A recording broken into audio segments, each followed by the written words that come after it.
Sa ilalim ng pamumuno ni Police Captain Jobert S. Amado, officer in charge, ay nadakip ng mga operatiba ng Iloilo City Police Station 5 sa isang matagumpay na drug buy-bust operation ang tinaguriang isang street-level individual na kinilalang si alias Joven. Bandang alas 8 ng gabi, nito lamang ika-11 ng Nobyembre taong kasalukuyan sa Barangay Oñate de Leon, Mandurriao, Iloilo City. Ang sospek ay 35 anyos at residente ng Barangay Abilar Norte, Oton, Iloilo.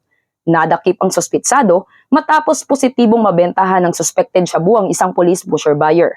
Nakumpiska mula kay alias Joven ang 5 plastic sachets ng hinihinalang shabu na may bigat na humigit kumulang 8 gramo na may tinatayang halaga na 54,400 pesos. Bukod rin sa mga sachet ng droga, nakuha rin sa kanya ang 2,000 pesos na buy-bust money at iba pang mga non-drug items.